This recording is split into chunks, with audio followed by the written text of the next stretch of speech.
them from Syria to Babylon to Persia to Greece. How many of you have heard of Alexander the Great? Okay. From Greece to Rome. Rome was a type of the America of the day. So they allowed the Jews to stay back in their country. So upon Roman rule, just between the Syrian and the Roman rule, something said, something before Christ. I can't remember the exact date, but before Christ, just so it was before Christ. So Christ had not come. So a man arose called Judas. We have his photograph.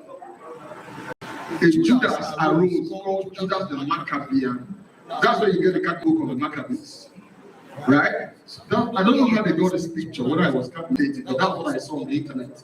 So this was the type of Messiah that Israel was waiting for. Judas was a warlord, was not a gentleman like they were together, very soft, you know. Judas was a warlord. He led an uprising against Seleucian rule to actually topple the government. So the whole of Israel, not the whole of Israel, but not all of you support the war, but you are not part of the war. You don't have the liver. Is it liver or kidney? So we lost. So basically, they were sympathetic with Judas because he was going to give their nations of freedom back to the Jewish cultural renaissance. So eventually, Judas was killed. So that's the end, right? Are you following me? So the Messiah died. So Israel back to slavery, back to back. But let me tell you where they got it all wrong. They misunderstood who a Messiah should be. They thought it was going to come. That's why when Jesus came, they kept asking him, are you the one? Are you the one? Or you are another Judas? Because to them, Jesus dealt with a lot of rhetoric. They actually put a lot of rhetoric. He was not the Messiah. They just felt this guy was just from better soldiers. They should be able to appear somewhere, just do like this, Caesar will die, do like this, everybody will die. At least when he was walking around, that's what they expect. Today, we are looking for a Messiah. Now you get it right?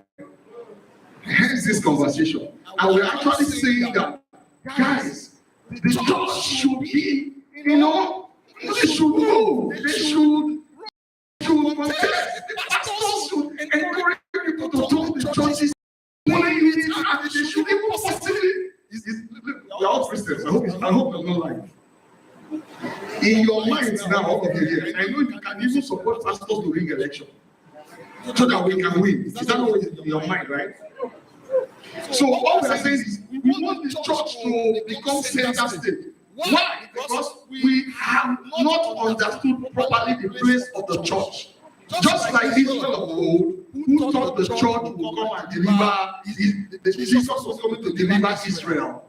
That's how we are saying. That's what we are gathered. A lot of you are going to be disappointed what I'm going to say.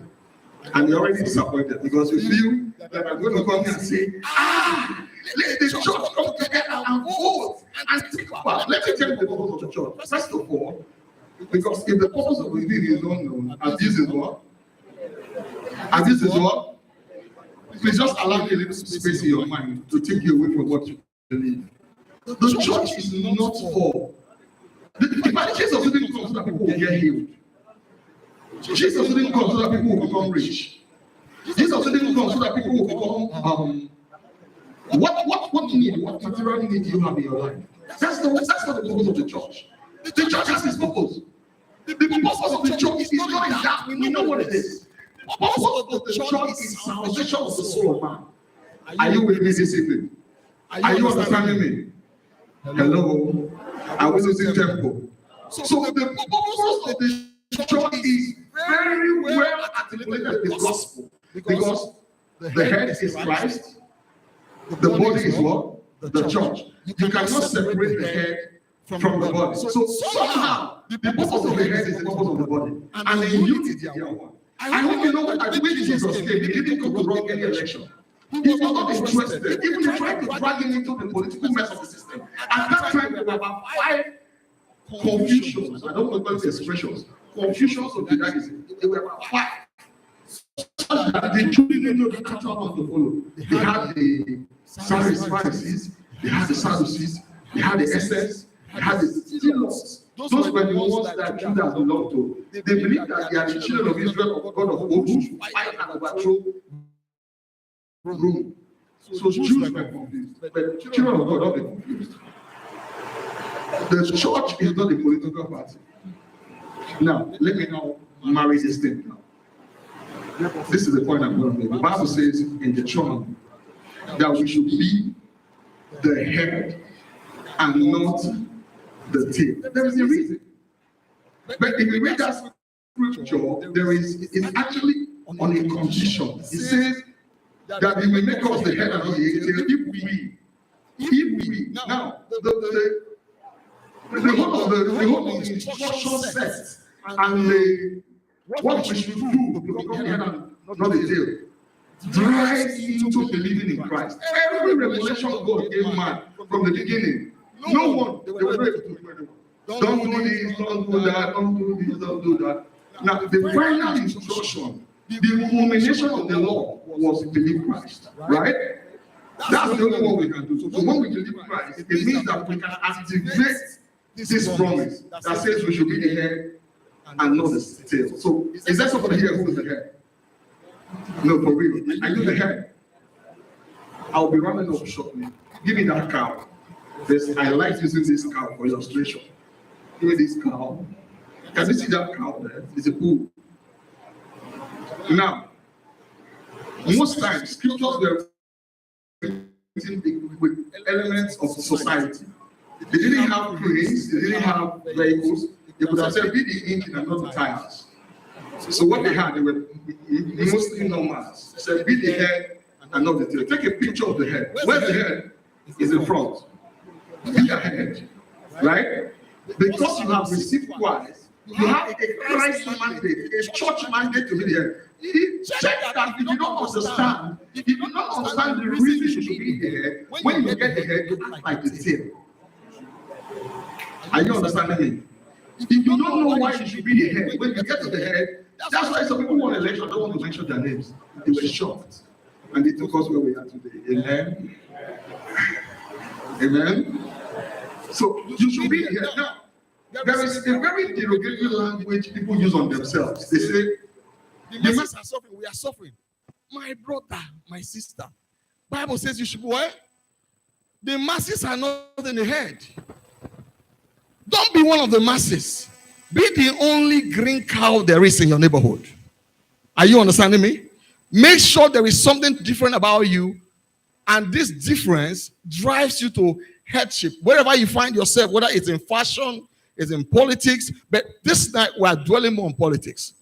So it is imperative that the church, not necessarily as an organism, because the church is an organism, but the church as human beings and as persons should aspire to places of influence. This influence should be driven not by our egos, not by what we want, not because we want people to see our faces on billboards, or for us to go to functions and we are applauded. The reason, can you tell me, what's the reason? Why does God want to show us off? Why does God want to make us the head? If we can know this and drive on this, if this is what is going to drive us, people of God, there will be more energy, there will be more, we'll be able to actually fly to the head. Praise God. So all I'm trying to say this evening is simple.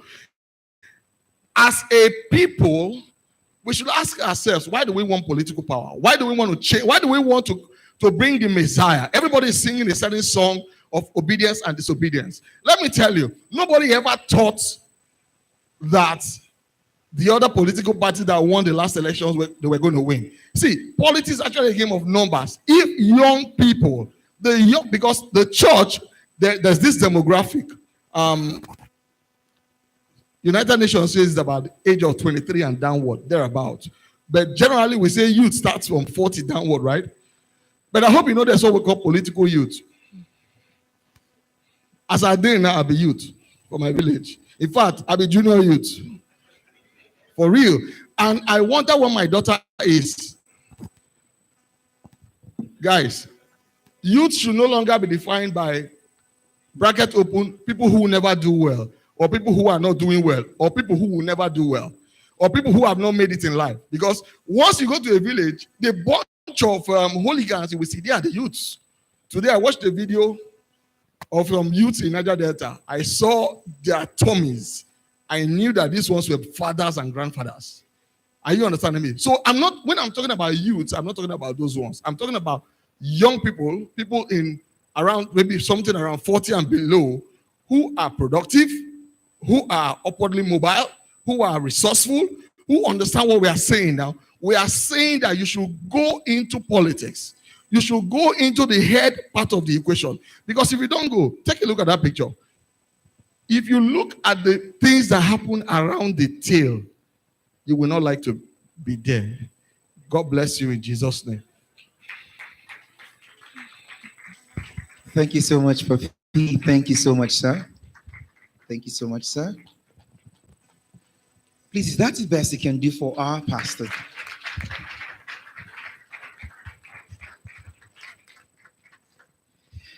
Okay. If you do not know why you should be the head, when you become the head, you will act like the tail still. Are we redefining ourselves tonight? Are we trying something tonight? If you're not writing chicken, okay. So we'll move on with our tone setting. Thank you very much, sir. That was nicely done. Thank you so much. Up next is someone who has been given and dubbed with the feather of an amazing storyteller. Ladies and gentlemen, moving us further as a tone setter, please make welcome Veronica Abia, Mrs. These Thoughts.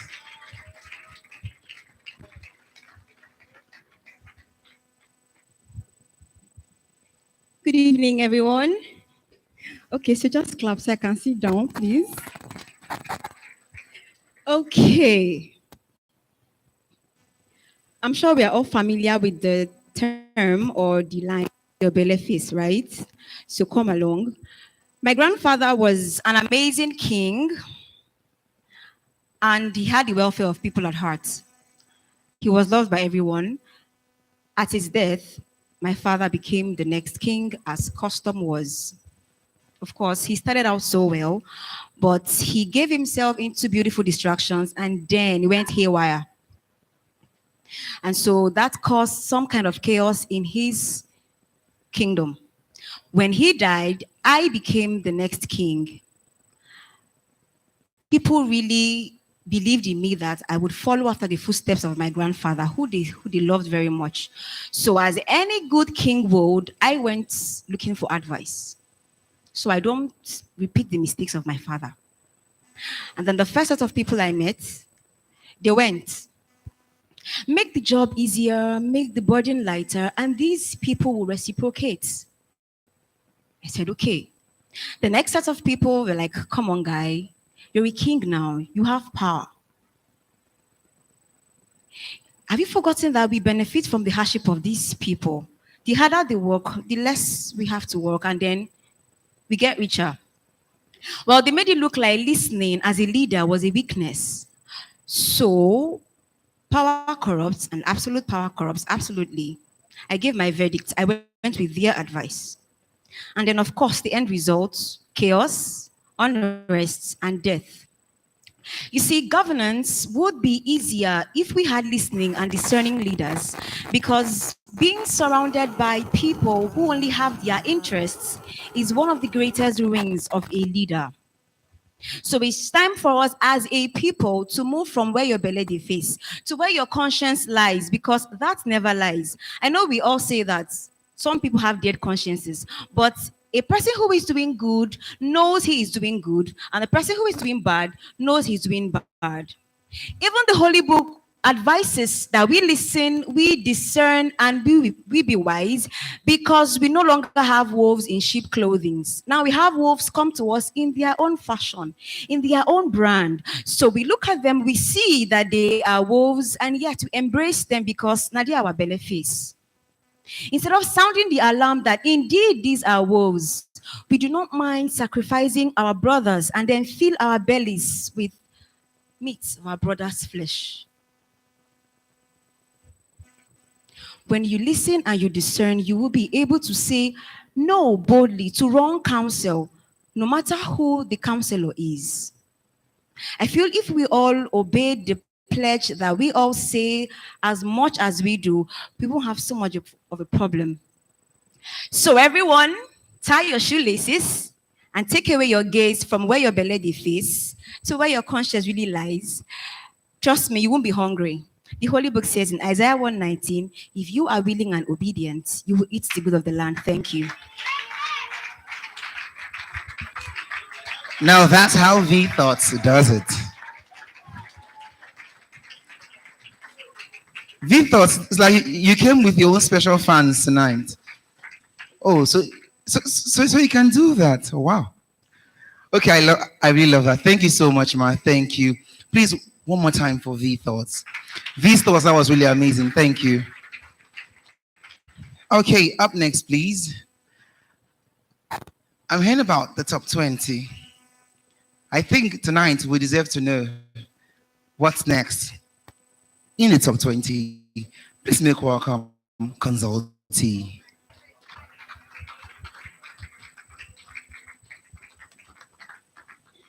Thank you very much.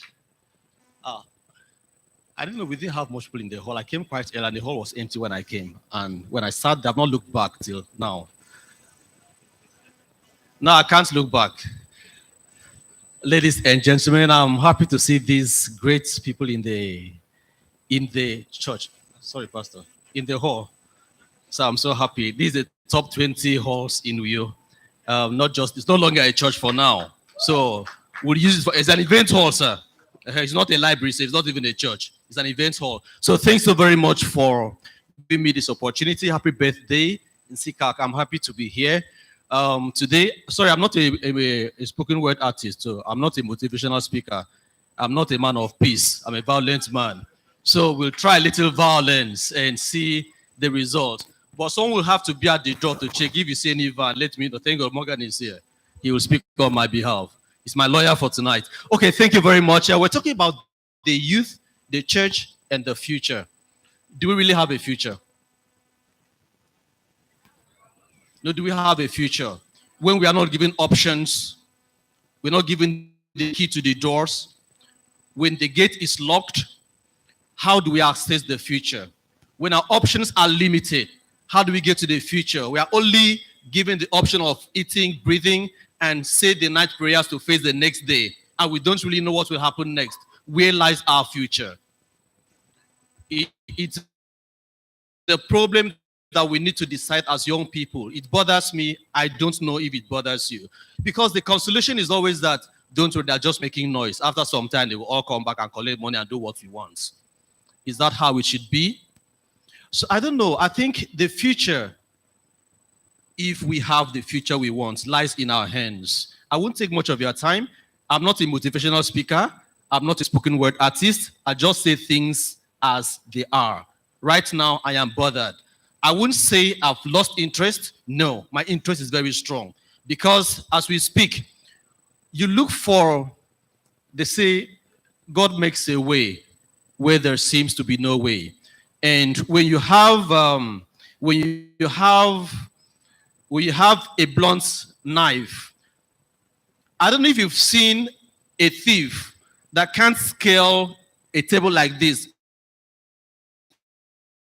being put on the fence.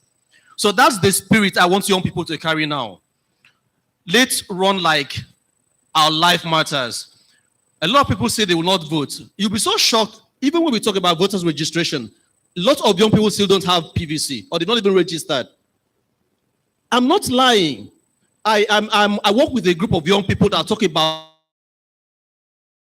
PVC. It's sad. And we're talking about our future. Even when you make the platform very easy for them to get registered, they show interest, the time comes, you don't see them. Is that the future that we want? It's not the future that we want. And now the people still say that, okay, they're just making noise. Election days, they will not come out to vote. That the educated people don't come out to vote. And yet it is the educated people, the learned people that still come out to say we want change. Is that what we want? This and say you will not come out to vote. It is the more reason we should stand up and say we must vote for a change that we desire. It will not happen. See these people. If you've tasted power before, you will know that they don't want to let go of the power.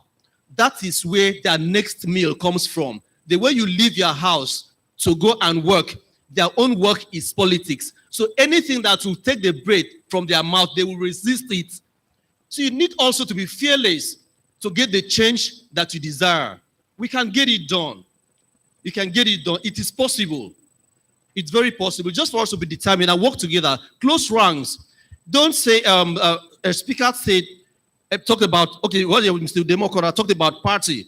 Oh, the party is supreme. Yes, the party is supreme. But at times, if we come together, and there was a time I said, during the defections, I said that everybody should, sorry to mention APC. There were times people go to APC. I said that all PDP governors should join APC. When they go, we now start afresh. Do you understand? We have the numbers there, and we start afresh. Everybody in PDP, everybody in Labour Party, everybody in COA, everybody in Faith Party, in Hope Party, we all join APC where the president is. When it's time for primaries, we all lend our voices and get what we want. Because when we are in pockets, 3 people here, 2 people here, 1 here, we won't make any difference. We need to close ranks as young people and then get what we want. Election is coming. You know what you want. You know, I know what I want. So now we need leaders who will be able to effect the change that we desire. I mean, see, you know, I respect people, but I won't fear you to go and do what is wrong. I think we should just close ranks and do the right thing. Do the right thing. Vote. You know the leader that you want. Don't say because my uncle is involved, or my mother is involved, or my brother is involved, and you do the wrong thing. We will not get the result that we need. So it's an appeal. It's an appeal. It's something personally I've decided. So I know what I want, and I will go for what I want. It is so wrong for people to say, you are wasting your vote. You know, a lot of young people say, I'm not voting for these people because he will not win. You hear that, right? You don't vote for somebody because he will not win. You vote for somebody because the person is the right person. Whether he wins or not, you've satisfied your conscience. So when people say, I'm not wasting my vote, hey, let me vote where everybody is voting, whether he wins or, okay, he's the person that's going to win. You don't vote for someone because he will win. You vote for a candidate because he's the right candidate. I don't know if you get my point. So let's just close rounds. Go for the right candidate. Whether he wins or he fails, you know that you satisfied your conscience. And I know if we think right, we'll get it right. That's just my message for tonight. Thank you very much. Thank you very much, sir. I think top 20 for tonight. If you think right, we would. Okay, they weren't listening. If you think right, we will do what? Get it right. So this year, and by next year, Nigerians were getting it right. I'm sorry, I'm partly Ghanaian, so good luck to you guys. Okay, up next, please, let's make welcome Smart Adams.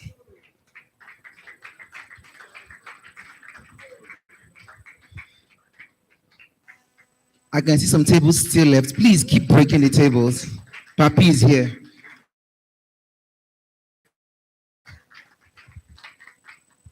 Thank you very much. Good evening, ladies and gentlemen.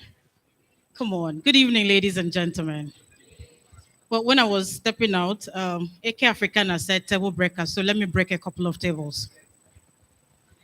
Now, I think we have talked about a lot of things that we've talked ranging from church to politics and the rest. Let me stay on the youth. I don't exactly think Nigerian youths are ready for the change they clamor for. Let's start now. Let's start. I'm not exactly sure.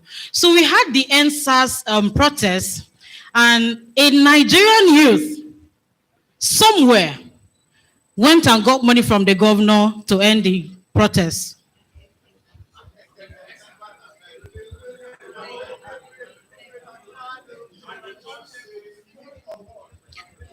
Calm down. The same NSAS protest was happening in Lagos. And it wasn't elderly people who went into other people's houses to beat them up and cause problems. It wasn't elderly people who broke into ShopRite and the rest of the places to steal from those places. Mbok Ekiyare said, who did those things? Let's talk now. Who did those things? At least we saw from the videos that were circulating online. Let's come back. I remember while in the university, I sat as the speaker of the Faculty of Art, University of U. And I think what made me popular in school was the fact that I actually impeached my faculty president. His crime. My president could not account for 4.3 million from the student account. He ate it. He did not 1 naira was left. Was my faculty president an elderly person? No. He gave a motto. Nothing.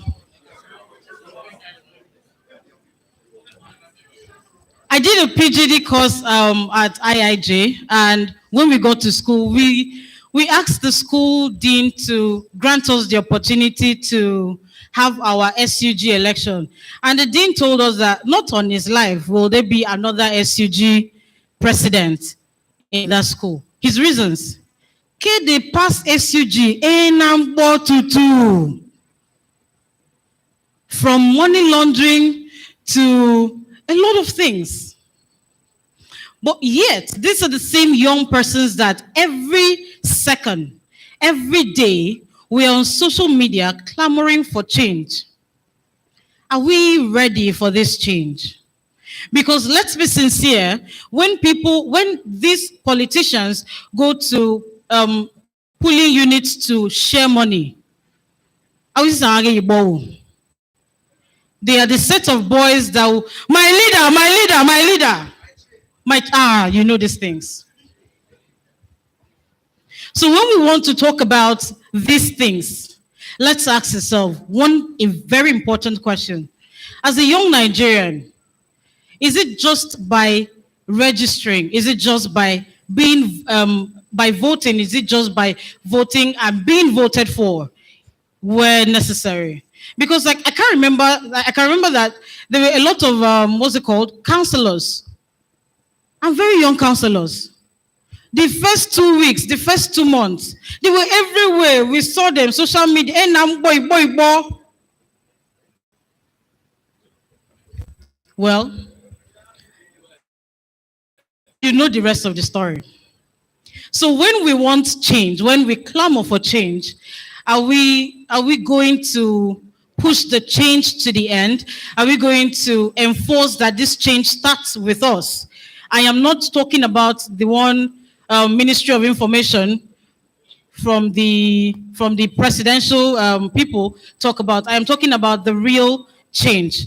Are we more concerned that it's a Muslim that is the president, or is a Christian that is the president, or an old man who cannot walk that is the president, or a young man who can walk that is the president? These questions are very important questions we need to ask while we're having this conversation. Thank you very much. Thank you so much. Thank you. Please, while breaking tables. Hello, sir, my senior colleague, you know me. You can vouch for me, sir. When they come, you know me. Please, sir, in this video, please remove me from this part. Okay. We're breaking tables tonight because one question she kept asking, and I keep asking myself as well, are we ready?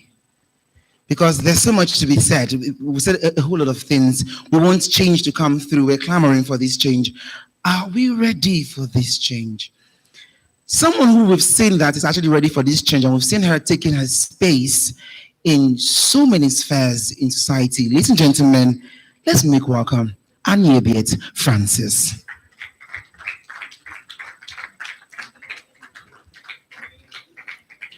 Please let's put our hands together. Some ladies cannot believe it. It's real. It's real. Please put your hands together. It's real.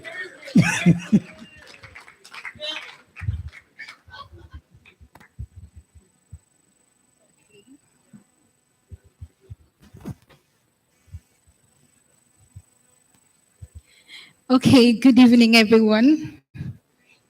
You know, I live for the spotlight. I needed to come up here so you can see me properly. Please, please clap me. Thank you. Nella, happy birthday. Papi, I love you, the sun shade of yellow you're wearing. And yes, I'm ready for the change. And I want to believe that you're ready to. That's why you're here for this conversation. So please clap yourself. Let me start with a statement that is credited to Dr. Paul Inenche. He said that many people are built as aircraft, but they are operating as airport taxis. And they are so proud of that. I think I should take that again.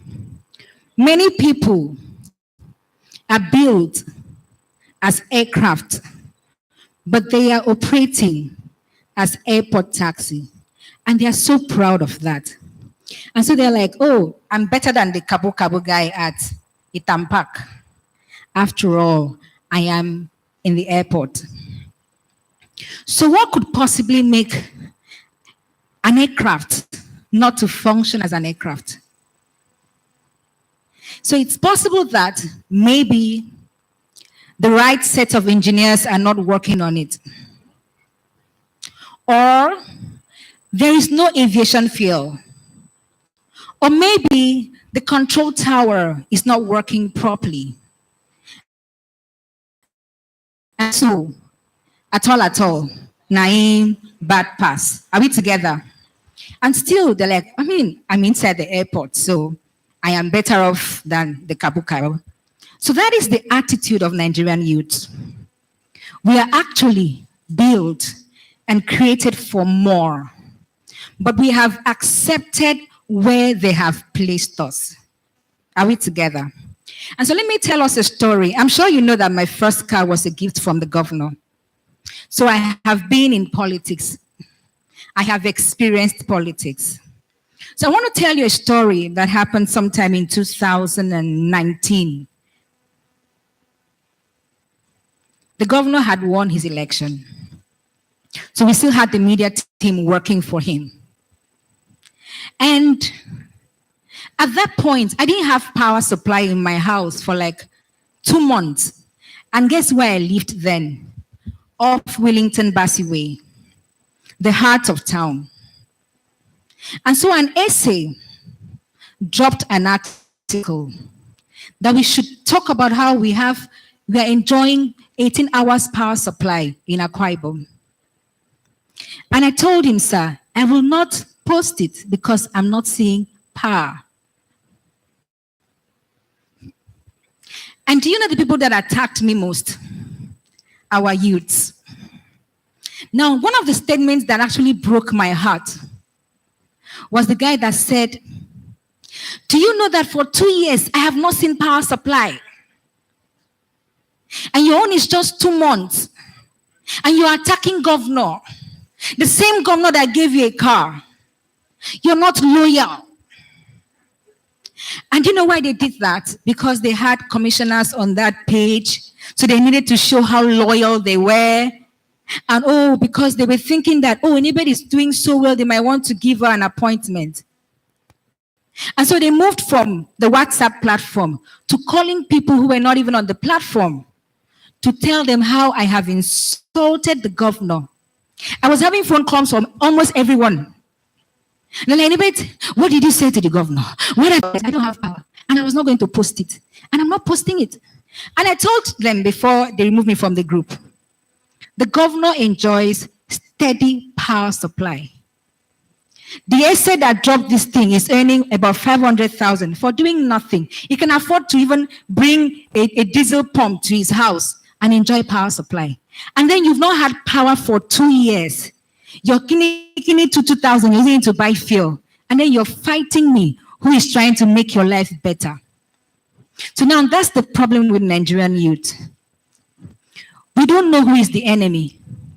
I was trying to speak up for people so that government can look into their case and see how they can provide a head to listen. And you know, when I looked at it, I felt pity for them. Do you know why? Because poverty has been weaponized. And so everybody wants to be in the good books of government.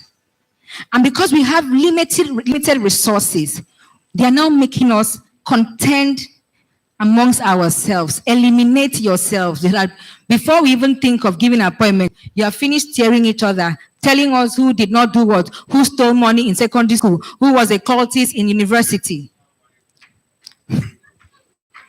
Are we together? And so there's so much division amongst us. So government has adopted the divide, and us. They make you kill. And then the few ones that they empower, in quote, I'll give you the category of the people they empower. They empower some people to give you hope that if you stay loyal, you'll get here someday. If you show me 10 people that politics has made, I'll show you 50 that tried politics and are still struggling till today. So they empower some of you to give you hope. Stay loyal. I'm not a loyal person. Do you understand? And then the next set of people that they empower are the ones they empower to fight the ones here. Are we together? Those ones try everything they can to make sure that the next person does not come up. So for that person, oh, I'm the only one. I am feeling so fly. For him, he's not remembering the youth. Yeah, what's that bill they passed? Not too young to run bill. He's not remembering that. All he knows is that I'll build my mansion before this tenure is over. Then the next election season, I'll go for House of Assembly. And from there, they should appoint me to be the deputy. So you see, it's about me, me, me, me, me. To forget that politics is a... You keep doing this, you keep pulling down the youth that is... When it is time for decisions to be taken, you will not have anyone to support you. If you ever think of the vision of the youth, the dream of the youth to take over the leadership of this country. And so you are left to be a cheerleader. Are we together? And so let me just conclude with this. In Nollywood, they say that writers are influenced by their direct environment. So I want to speak to us using things that happen in Akwa Ibom. Last year, the governor invited people to reveal the prophecy that God gave him concerning 2023. And then, it was an 80-year-old man that made the presentation. Another 80-year-old man prayed. And then we had the Okwibum. And then the question I asked, so they're giving us a governor to lead a population that has more youth than the elders. And so where were all the youth that they used to chant, build the youth, build the nation? Where were the youth? Do you know when we were called to work and we are still working? Image laundering. And so they have reduced us to cheerleading. That's what we do for government. When decisions are taken, we are not there because we do not even have the numbers. The next question I want to ask, how many times have you seen a youth step down for a fellow youth for something serious? No, it's always we die there approach. We die there. Do you know when I started politics? Do you know when I had my first voter's card?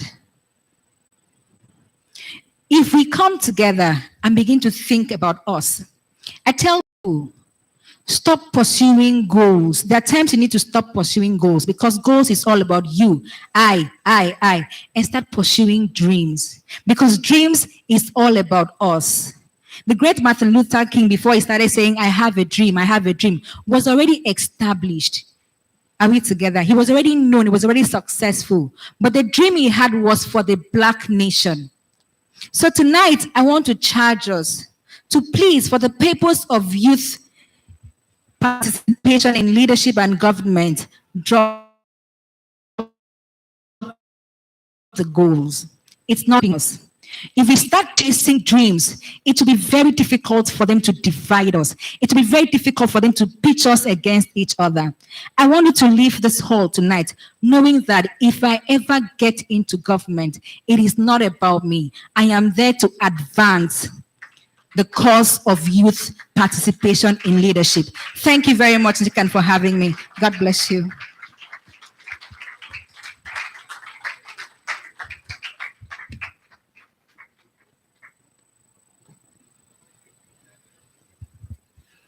Thank you so much. Thank you so much. Please, let's put that one more time for her. That was amazing. Ladies and gentlemen, very soon I would sit to tell you that the person who gave me my first car,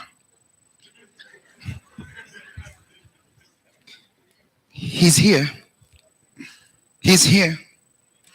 Then my second car, she's also okay. She said something and I reiterated that quickly. She said, I think then I tried paraphrasing. Poverty has been weaponized that youths now sell themselves in order to escape the bullets from the hunting gun of poverty. It's not about me. It's not about you when we're there. It's about us and the future. Because guess what? If we eat the cake, and now with all the flour, with all the sugar and everything, our children to come, sand does not make nice cake. We know, right? But one more time, we are not chickens.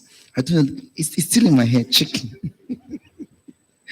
Oh, now I see why chicken. I think I'll try goats. Goats will suffer. Okay, ladies and gentlemen, our final tune setter for tonight is someone who I would say has been out there for having gone through a whole lot of brouhahas. The shenanigans that have gone through, it's plenty. Ladies and gentlemen, someone whose story has gone the length and breadth, Shabi, of Nigeria. Please make welcome the spoken word artist himself, Afro 6 Jara. Please let's clap for him. He'll tell you how it happened to him as well.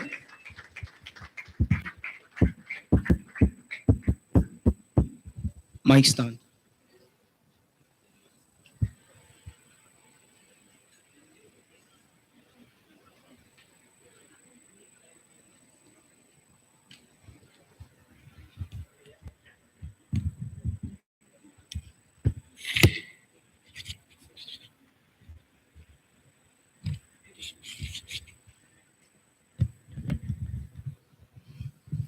Good evening, everyone. Good evening, beautiful people. Chill, chill, chill. Nella, happy birthday. If you're now someone, let me see you wave your hand. Okay. If you be Yoruba, Baoni. Okay. Play.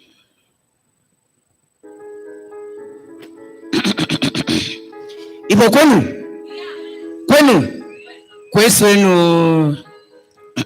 If we stand here, they will kill us. If we don't stand here, they will still kill us.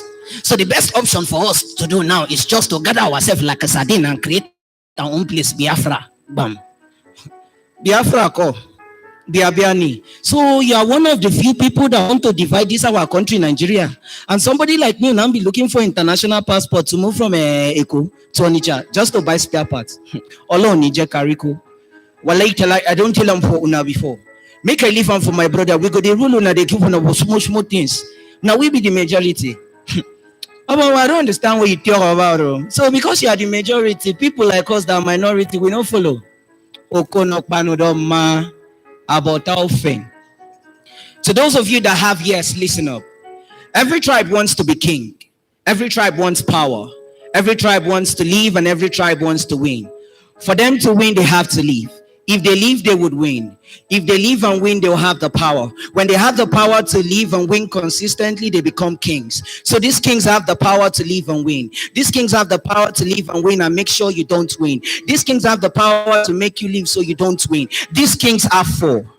These four they brought to you 4 years ago, but they've come again with another four, putting it together like a foreplay, forgetting the forces they sent to the forefront when we're vulnerable.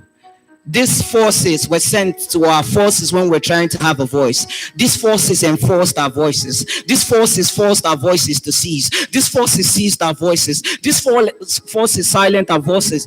The boss of these forces told these forces to stay on course. These forces killed the masses at the streets and also the masses that attended the mass.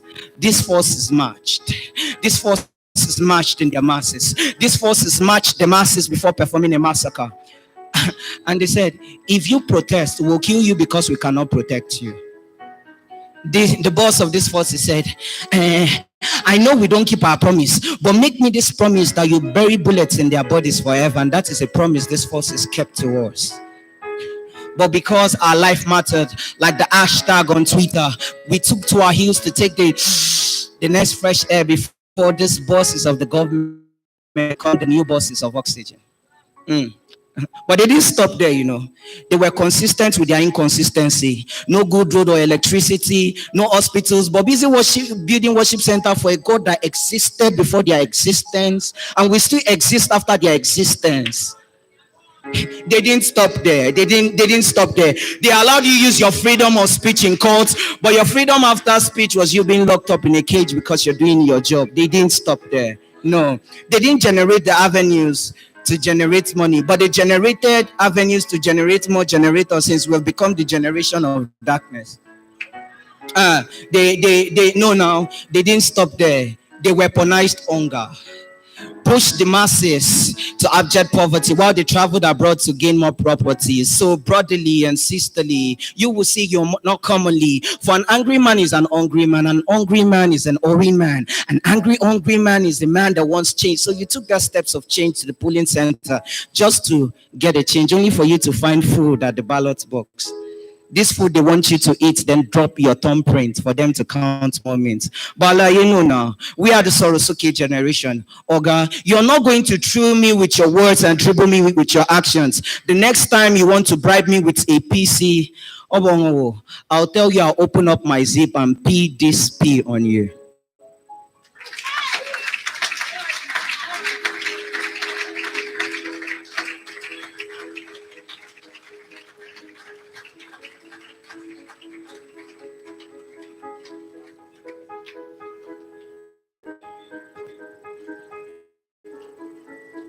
Okay, I think I'll let that sink in for a while.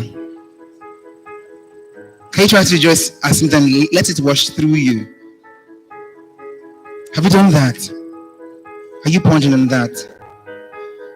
Wow. Wow. That's why I thank God that we've come to a critical point of tonight's activities where in no time we get to see our panelists and hear some amazing wisdom from them. Well, listen, gentlemen, please.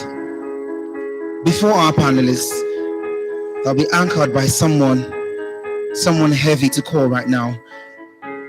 To thrill us in music, please welcome Mrs. Akanemo Zion and the amazing team. Welcome. Please let's put hands together for her she comes through. I hear her voice can shatter through walls. You're welcome, ma'am.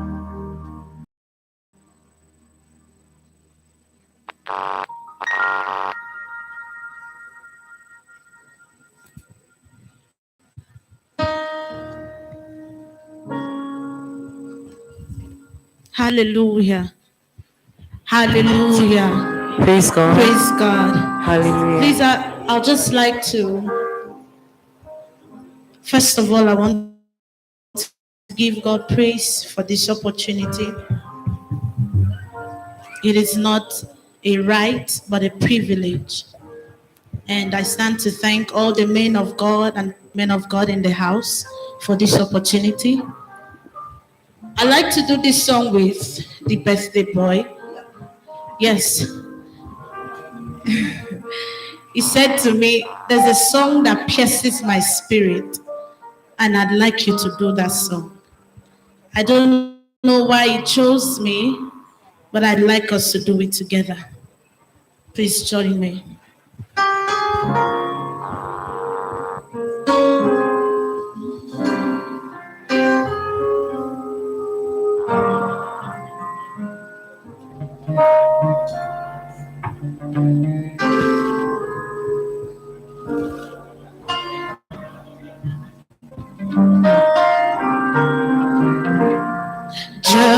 Jehovah is your name.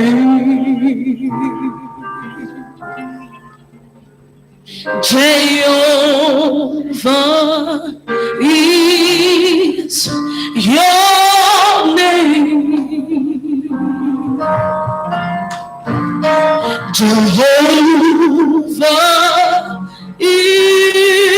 Jehovah is your name. Jehovah is your name. Mighty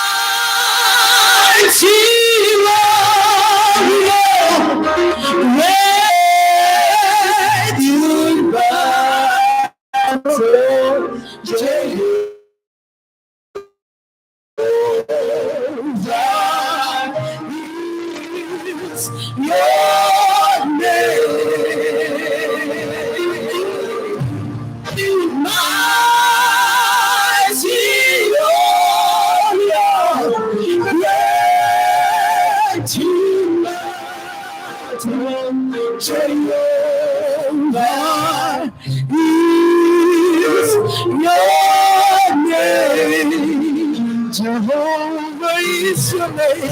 Jehovah is your name.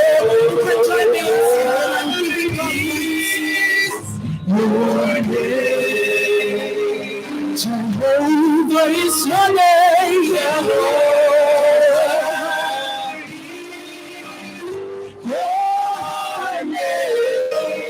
Jehovah is your name.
this one.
For the success of bringing this great event together.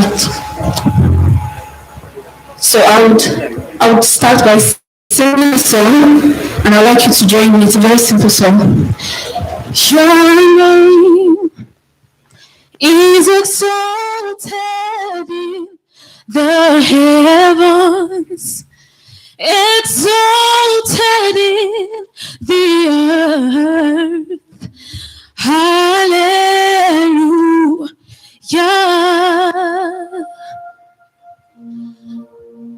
Your name is exalted in the heavens, exalted in the earth. Hallelujah. You can sing it with me. Your name is exalted in the heavens, exalted in the earth. Hallelujah.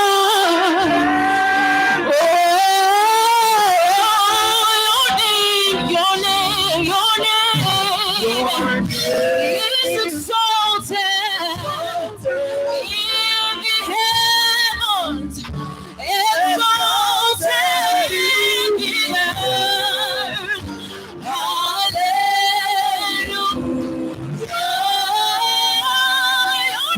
Your name is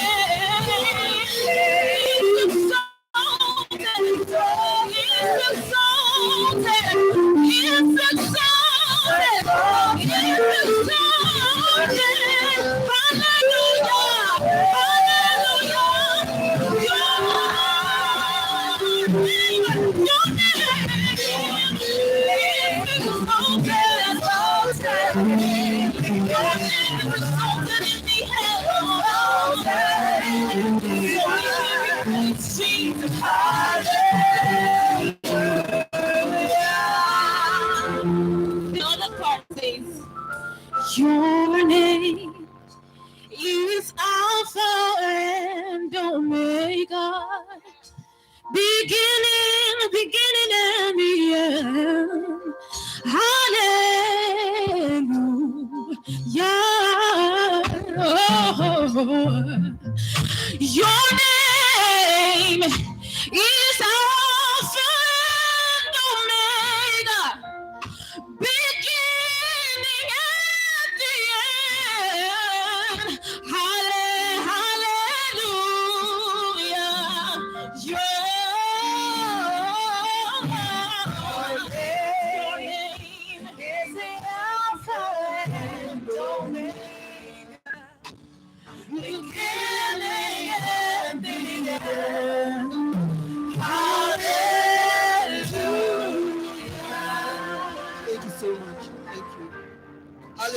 right, so we are going into the panel. So I had plans for my birthday that I invited you, and you came late, and I still want to have my plans. I want to enjoy worshiping my Father with you. Hallelujah. All right, so the purpose of this panel is for us to discuss. We've heard the tone setters, and I'm sure that we've taken points from it. And I'm sure that you have questions. So you're going to, the ushers are going to come around with a writing pad. If you have a question you'd like to ask, you can get a pad and write your question. We're going to take 5 written questions, and then we're going to take 5 questions from people in the crowd after the panelists have had their conversations. And on that note, I'd like to humbly invite our panelists for the night, on the night, whichever one is correct in your ear. In the night. Okay. So we start right away. I'd like to invite the only man that happens to be on that panel this night. He is everything that you should know about him. You can Google his name. Mr. Dennis Etugudo of Audio Factory. Producer, sound engineer, and every other thing. Yes, sir. This way. Please put your hands together for Mr. Etugudo. All right, so we're going to also invite my sister, my international sister. International. I want to run. So I asked for her CV, and she said, okay, let me do something short. And she forwarded it to me, and I kept scrolling. I was like, oh, this is short. Ms. Manti, it's an honor to have you here, ma'am.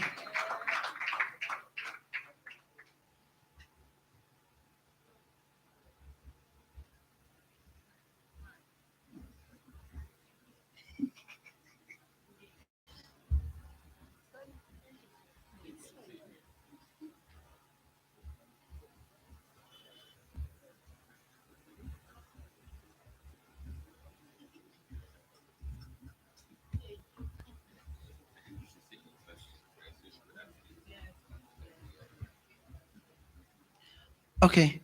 Thank you. Please put your hands together for her.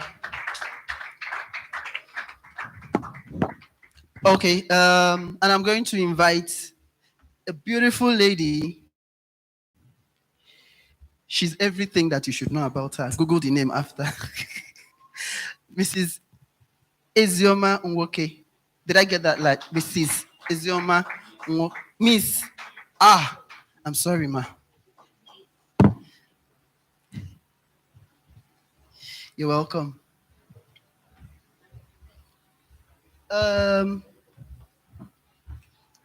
Please, sir, which one do we go for? Should we stay with the cordless mic or with the corded mic? All.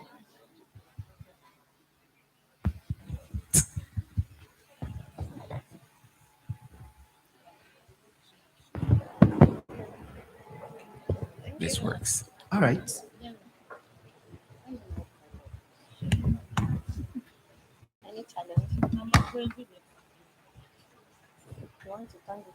All right, so this is the point we're supposed to have the signature tune, and then I'll say, welcome to my TED Talk.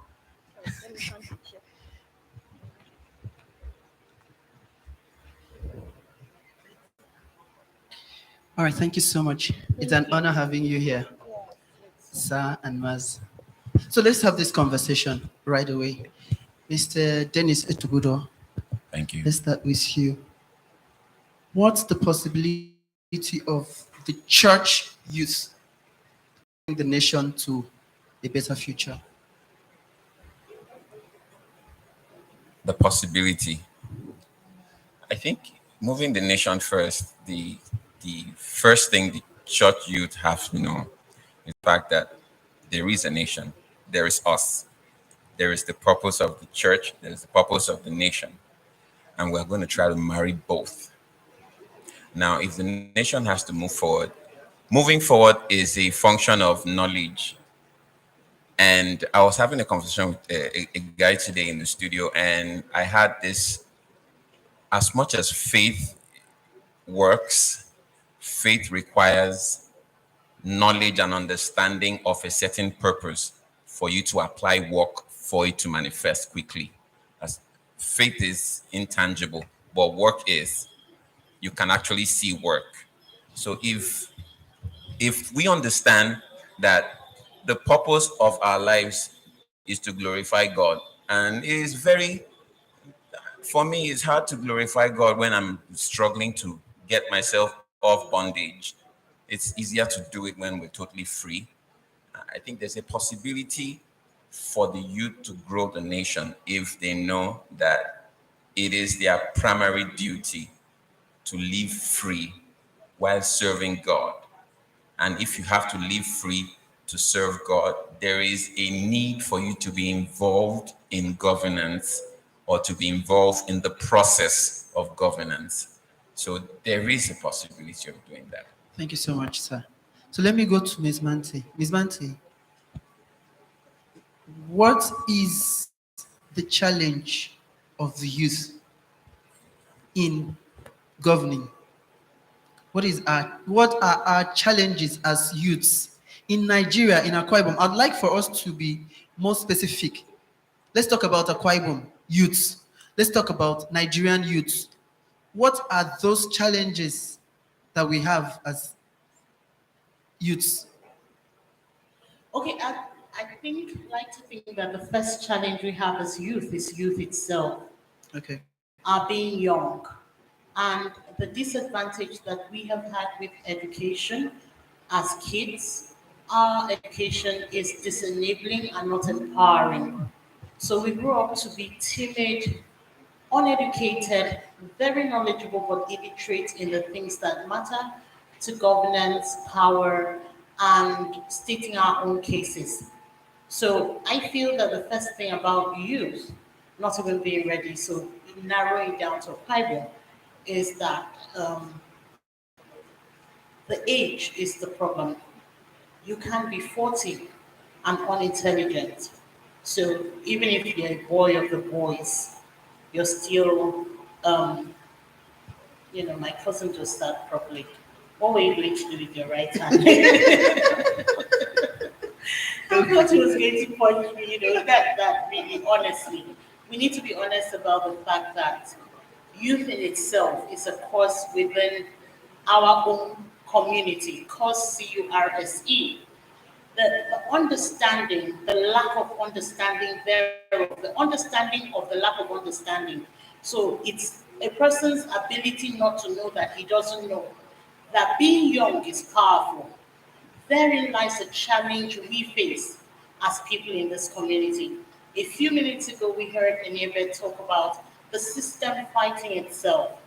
However, I am also looking for a young person that has worked with government and has resigned because of the impropriety of the nature in which administration is being run. I want to hear a young person that has said, I am putting in my resignation because I do not find myself fit to work in this administration. A couple of times I have heard of people say, when I go in, I will change. I don't need to work with this government to know that it's not going to be. I'm not going to find the ground to change before I accept my what is it, appointment? It is, or is it what do they do? Do they appoint or anoint? Okay, the anointment. When I accept my anointment in this town, the first thing I need to take into consideration is this: am I working with the Pharisees or the Sadducees? Where is this level of this? So young people do not even understand the essence of youth. The essence of youth is a clarity of mind. Do we have that? Many of us do not have that. So I will not say all of us do not have that because I know a number of people that understand the essence of being young. However, we also have this other we all will chop breakfast. And it's odd to me to understand. The other day I asked my very young person, I'm no longer a youth. I'm 40 now. So I consider myself an adult. So I asked my son, I said, what is the meaning of, I didn't understand till last week. He says, everybody is going to have a breakup. Why is having a breakup a normal thing? Why is it a thing? Why is it a thing we are comfortable with? Why is it the breaking of systems and order and disrespect to our persons a normal thing? And so they go do. Not be like so they're supposed to. So it is also understanding the advantage of our person that is the problem with our person. We think that youth means followership, and so the elders will lead and the young people will follow. We don't necessarily have to follow because we are young. We follow out of respect, but that does not mean that we will also disrespect from a distance and sit comfortably with it just because we are young. But then also, we sit comfortably with it because we are young. That's the problem. Wow. All right. Let's talk about mindsets, ma'am. The mindset of an Akwa Ibom person, an Akwa Ibom youth. You are not an Akwa Ibomite. What has been your experience with Akwa Ibom youth? What do you think is the challenge of Akwa Ibom people from your standpoint?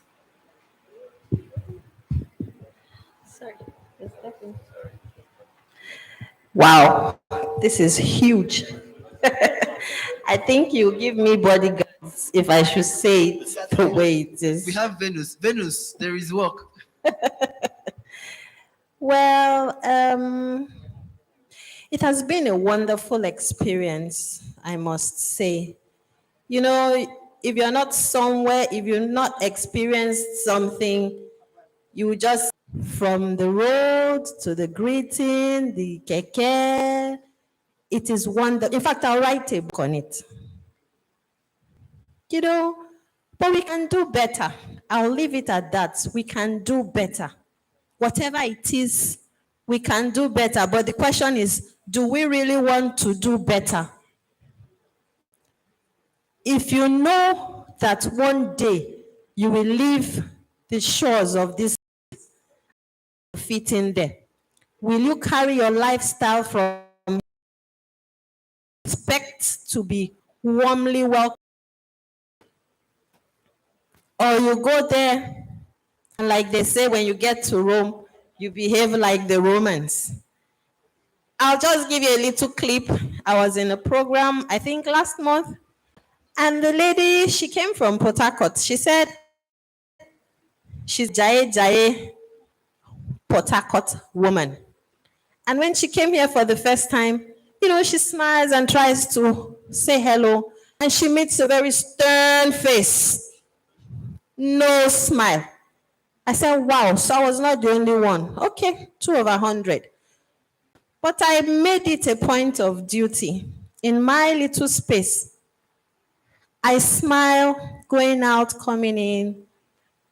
And guess what? It's rubbing off.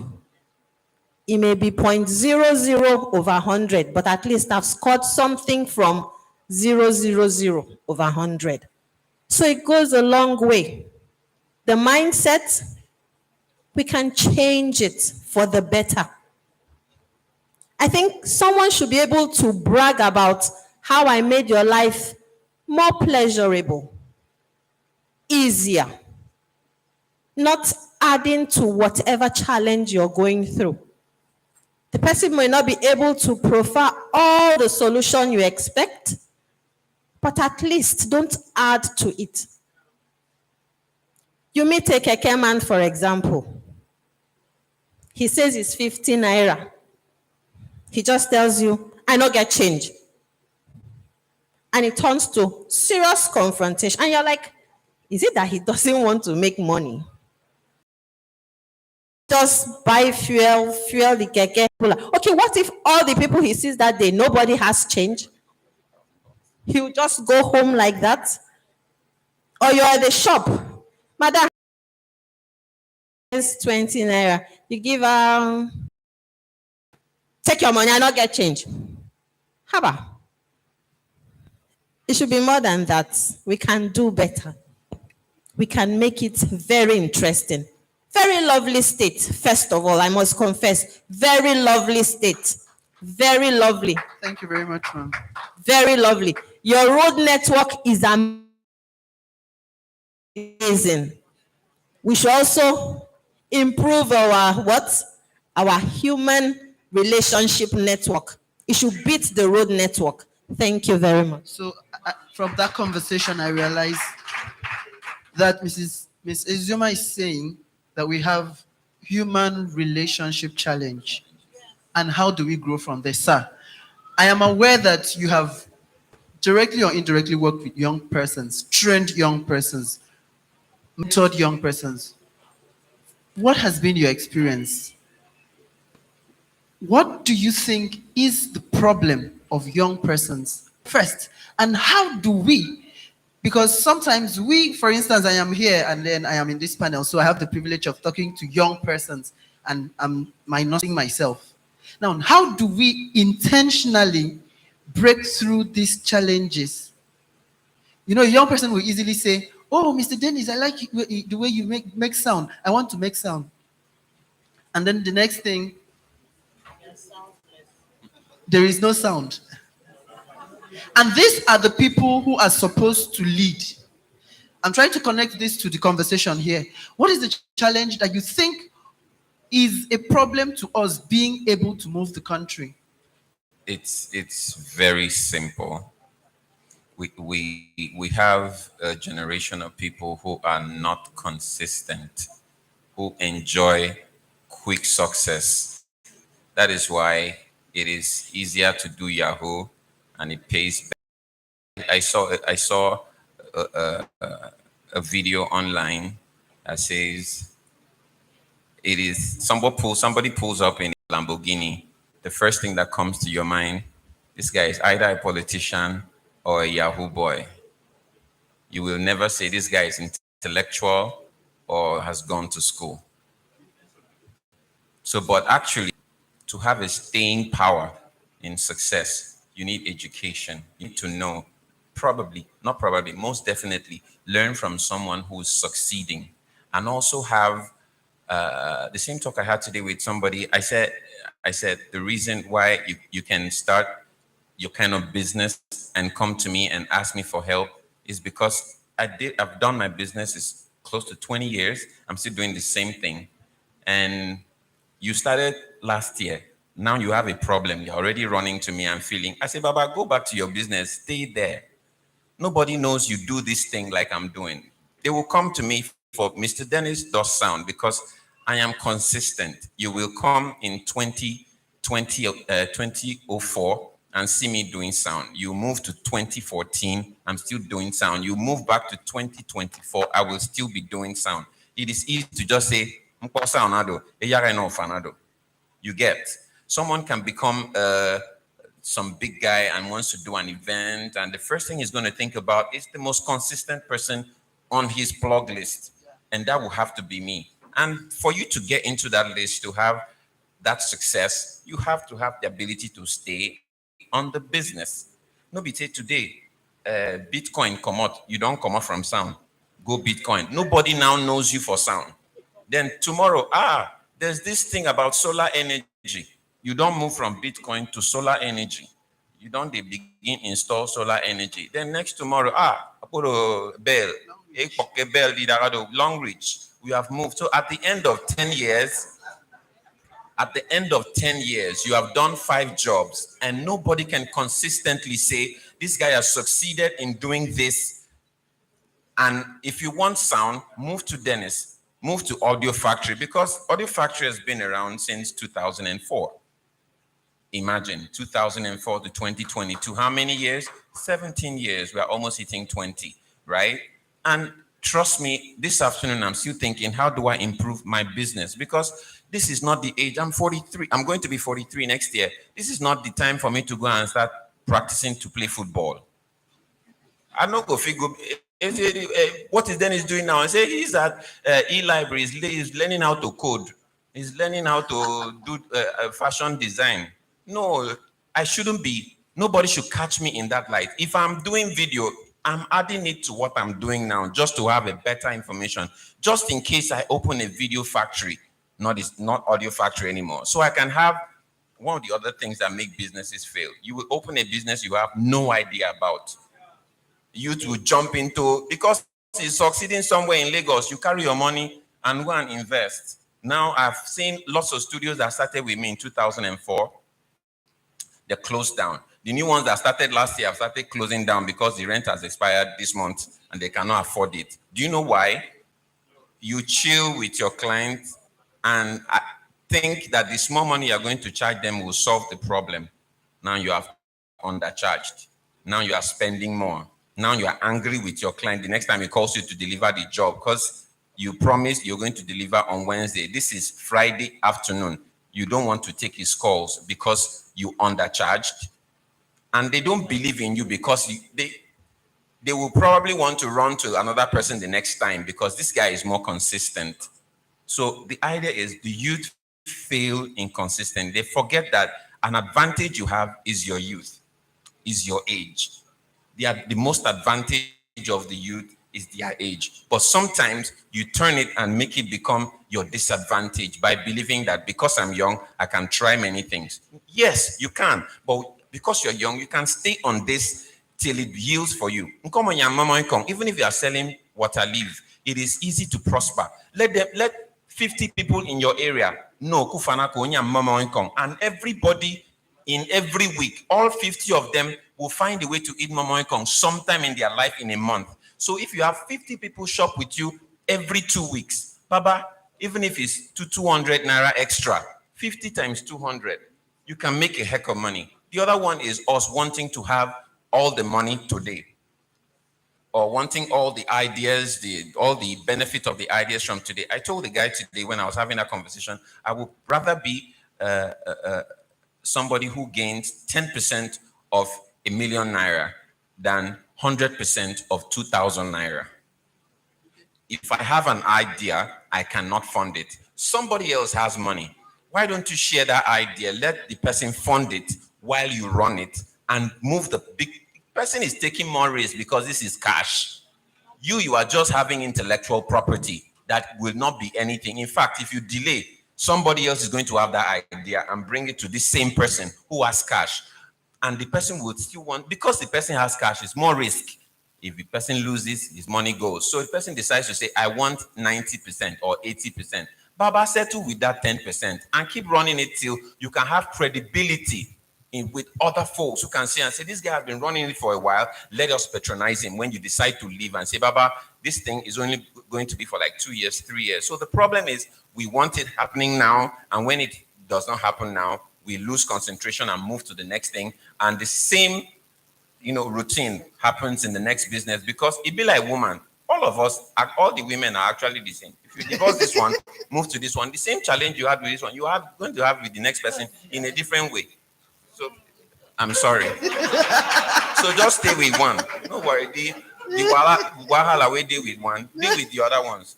When they say the woman with the issue of blood in the scripture, that for that woman, it was blood that was her issue. Women always have issue. So somehow that one was blood. The one where you they run go now, you get another issue. If it be mental issue. So you have to be God bless you. I feel like Manti wants to answer you, but I will not let her do that. Okay, so I want to ask before because I want us to talk about politics in this state. Because we will need to affect change or effect change. But before then, so I went for an event that was organized by a group concerning leadership. Yes, about young people taking over the reins of power and all of that. And then the people speaking are politicians, old. I'll try to look for the polite words to use, who were maybe carry their plain suit trouser from the house and wear sneakers like what we saw the other day, and then comes and says, I'm a young person at heart. And while I was still trying to manage the boredom of the event, the young people who said we are moving to the next level, we are changing the narrative, we're now following a particular politician that finished speaking nothing and moved out, and everybody was running after the person. You are the leader, you are the leader. And then the person threw money and everybody ran. I felt really embarrassed. Now my question is, Nangabami, is there any future for the youth in Akwa Ibom? Because I know that you've also had direct experiences with Akwa Ibom youths because of your job. I know that through the NSAS protest, you experienced some things. I know that, I mean, a lot of things. I would like you to talk about these things because I want a situation where we move out of this hall and people's mindsets are changed. Because the people who do these things are us. It may not be me, but my friend would have been amongst the persons. You understand? So why are we always driven? What's the distraction? Yes, we say the youth must take over power, and then 1 minute we are distracted.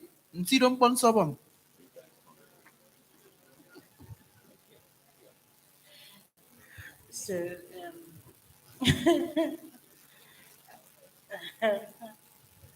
you don't want to know what happened during NSAS. So Please, man, let's know. leave NSAS for now. I want to start with my experiences with NSAS.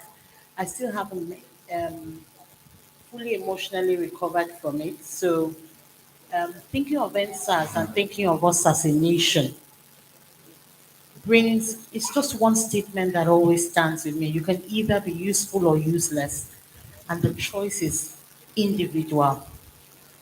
You can be useful to the nation, useful to yourself, useful to community, or you can be useless.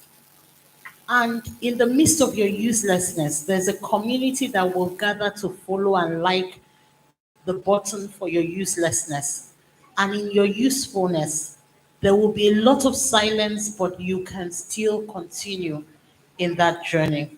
When Smarter Dams was speaking, she said something. She said that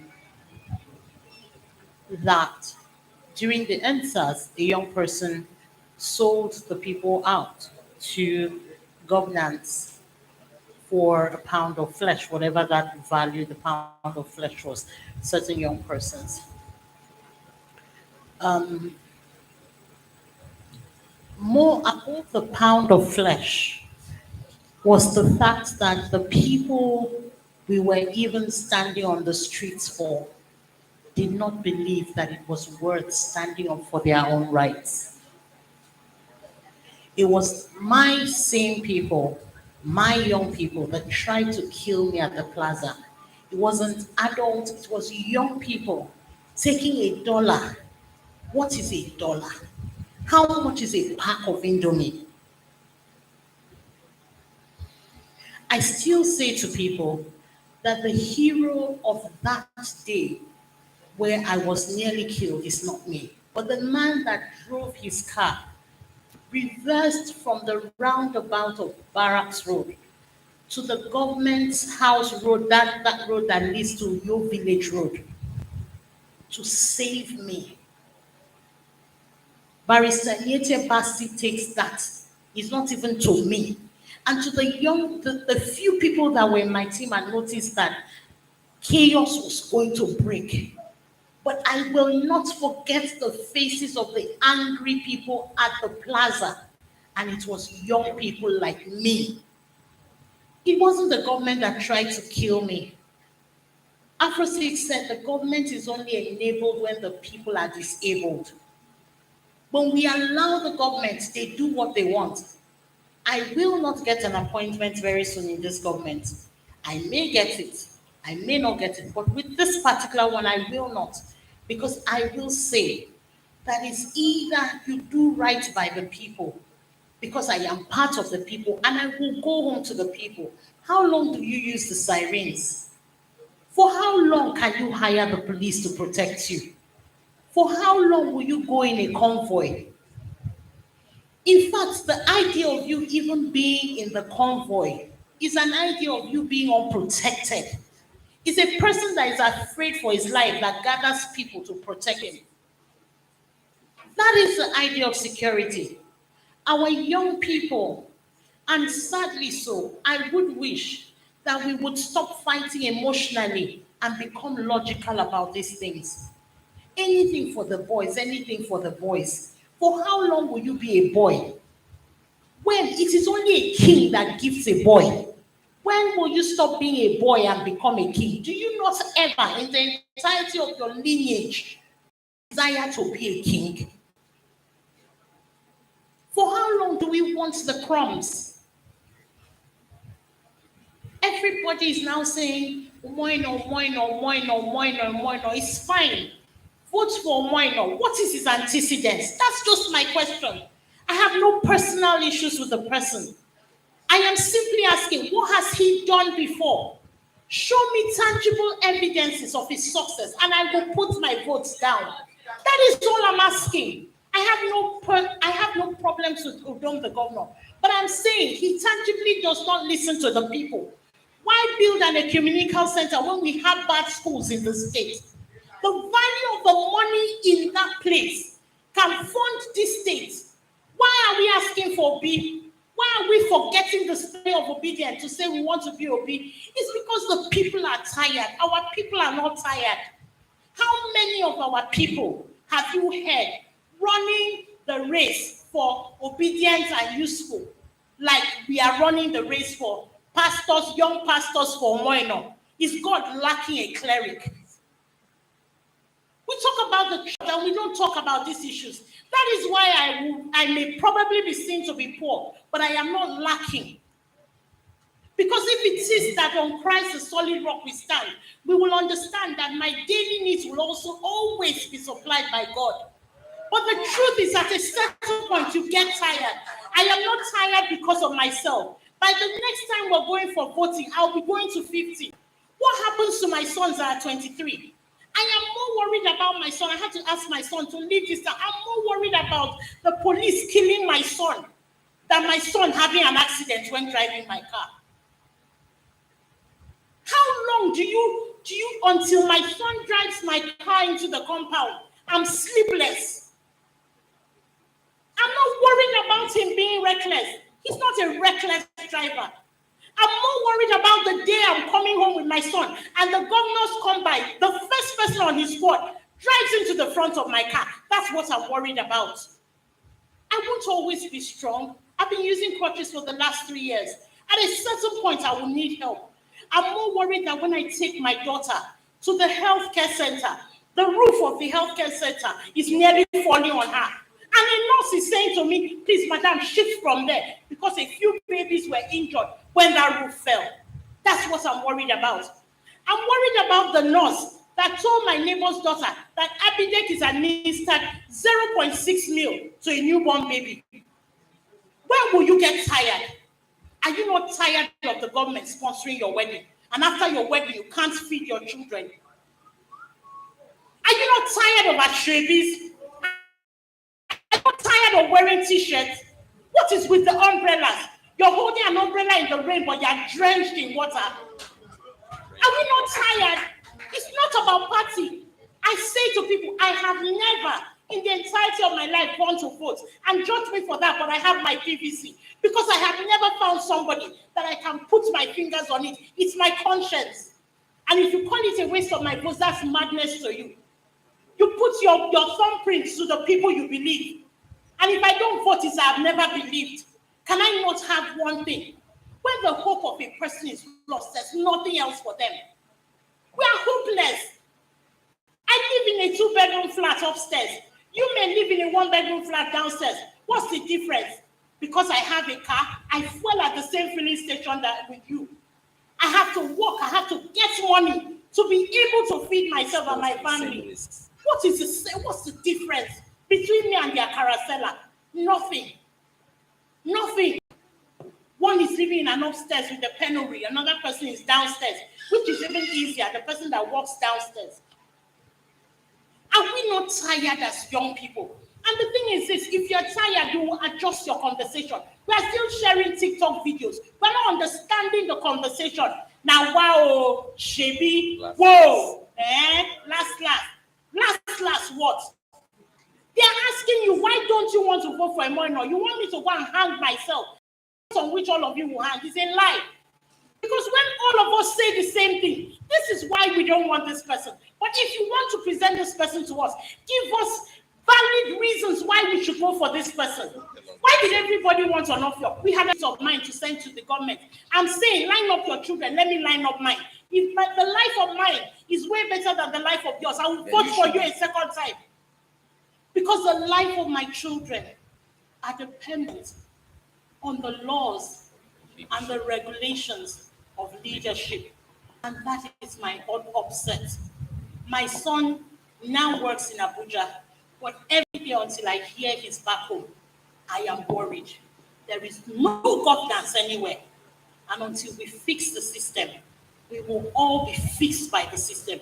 We will end up in Ikorebene prison, and we will not have anybody to speak for us. It's not about doing it to one person.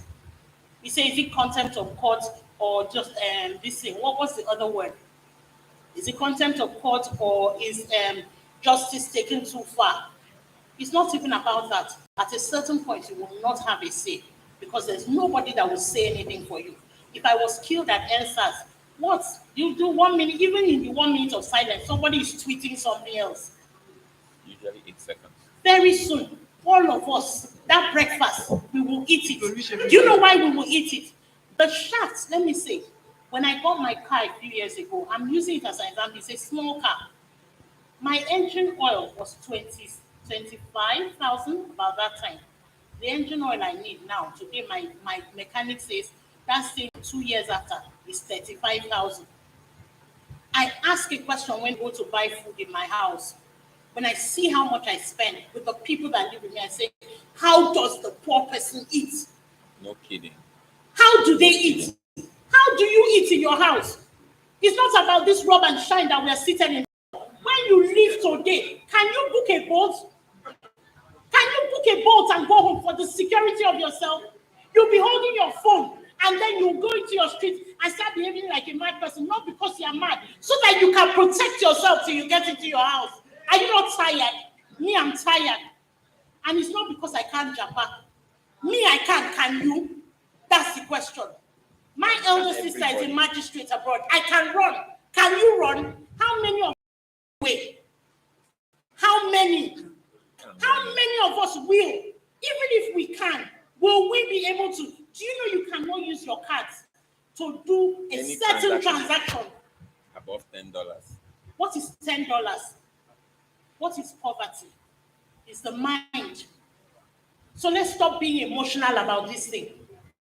If the person is not worth the seat, let's say, listen, you don't hate the person, you hate the position. This person cannot do it. This person deserves to go for it.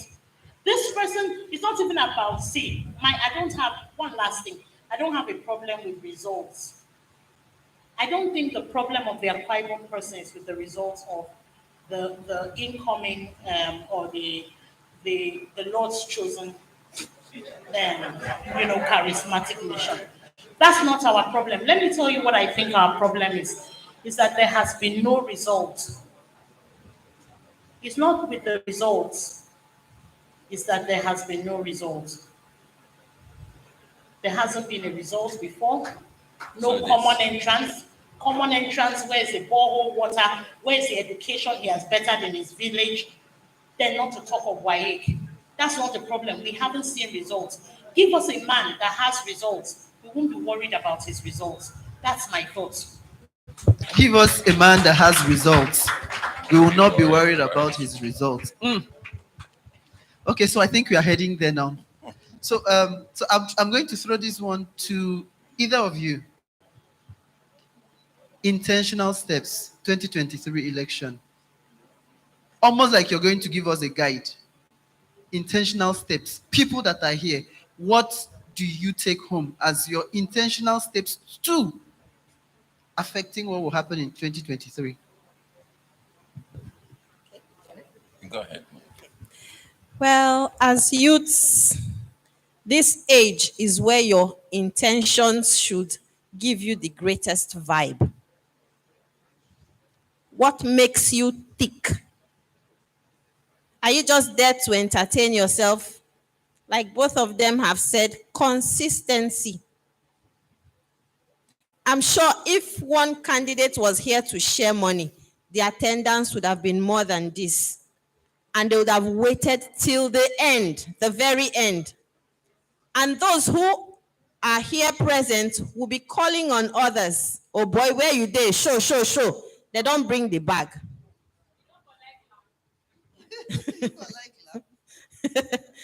You know, the news will spread like wildfire. At some point, the organizers will feel like this whole paraventure is too small. Everywhere will be choked, jam-packed.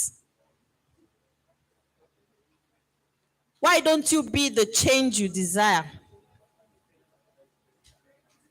Why don't you tell yourself the chance is going to appear once more next year? By this time next year, whoever you chose will be there seated, and they'll start counting next 100. Congrats on your first 100 days. By this time next year. With your PVC, without your PVC, are you going to vote like you do on social media? It doesn't count. At this point, your prayer points will not count. It is not pray. This is walk. Nobody is going to say, if you're from this denomination, you stand this side. It is the political party versus the candidates for that party. Do you know your candidates well? Or are you interested in, I like his face, he can smile. His billboard is showing that he's folding sleeve. Folding sleeve to do what?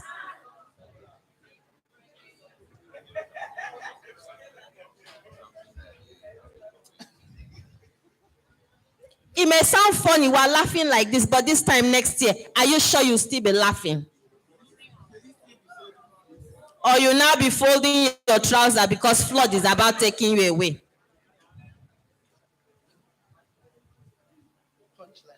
We are all trying to jackpot, like our madam said, to take off.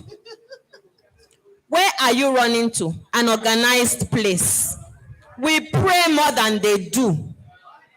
We are more spiritual than they do. They brought this spirituality to us, but we are running there. Why are you going there? Organized system that you like, you desire. Imagine if we're the ones to invent phone. What do you think you would have invented at the pace at which our youths are going? We have the most number of researchers all over the world. What have they invented in this our dear country? They are all running away. Mass movement. I'm sure if there was any shortcut, any backyard, happy and way, nobody will be here. Okay. They are actually shortcuts, but for you to survive too. Good. You see them at the Sahara. What you see there is horrible. At some point, you feel like eating your next person standing by you, their flesh. Your urine becomes very tasty, interesting, because you don't even have water to drink. When you are trying that Morocco, Spain desert move, because you're looking for greener pastures. I have a feeling that our youths can make here greener than the greener pasture we seek, only if we arise one day, and that day is now. Thank you. Thank you so much. Okay, basically, I know we all have PVCs in quotes. I'm glad the presidential elections are going to happen before the gubernatorial versions, but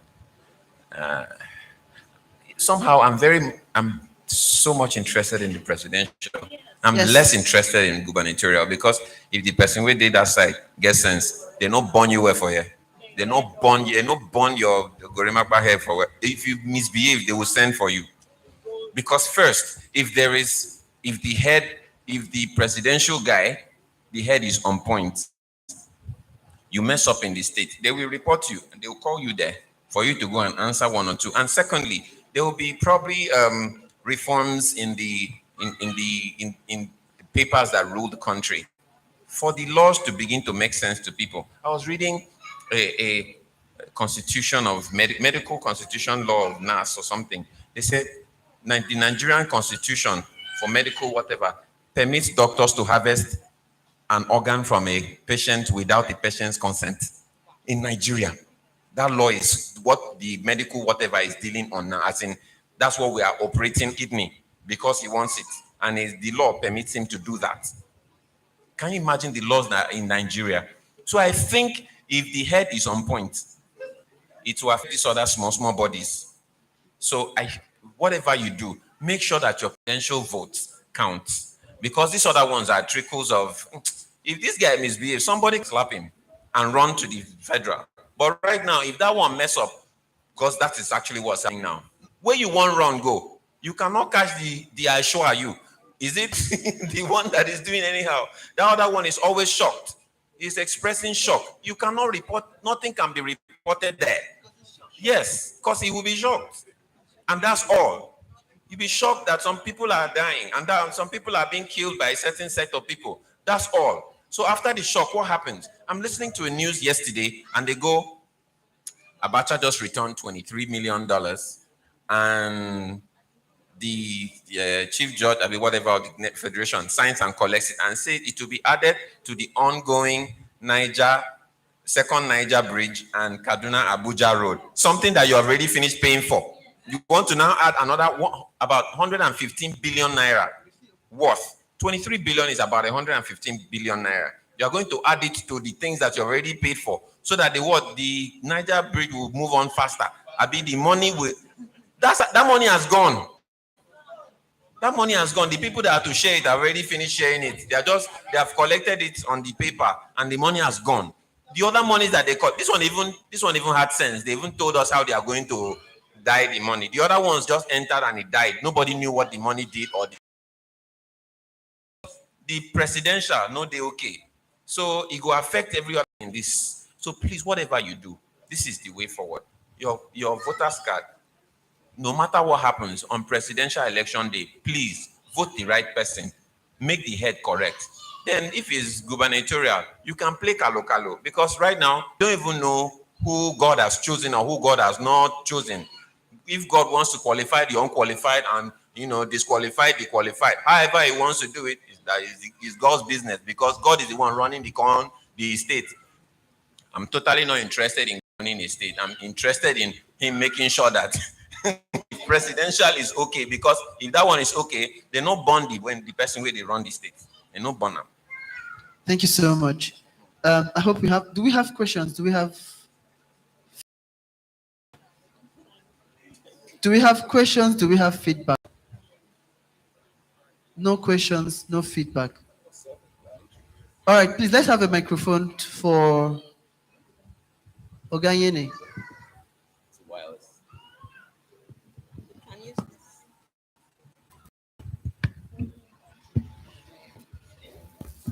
Hello.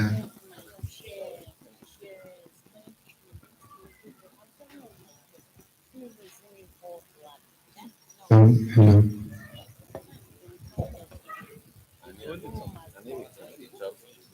Okay. Good evening, ladies and gentlemen. Happy birthday, Nel. Thank you, sir.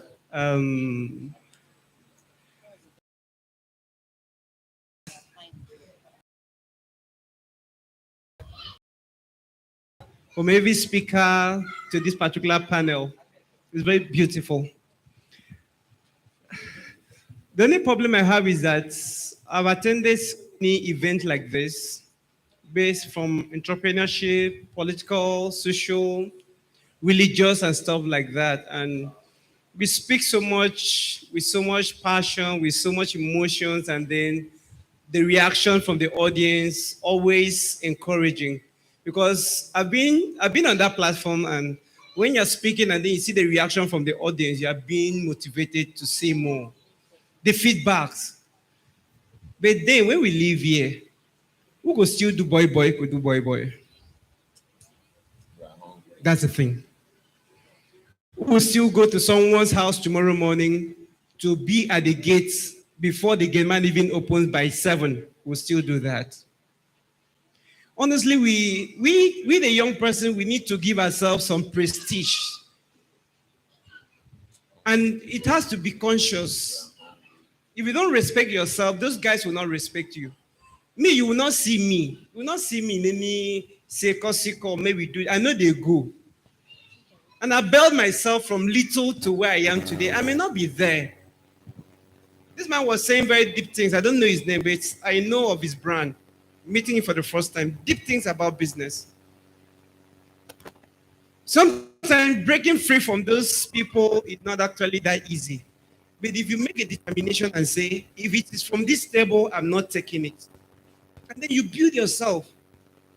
And I am now, I may not have any debates. I'm not sure that someone 500,000 can move me. There are some 1 million that will come, then I will examine myself. Is it worth it? Because I'm born. So I love the energy I'm getting here, but let us be intentional about the life and the future we are looking for. Sadly,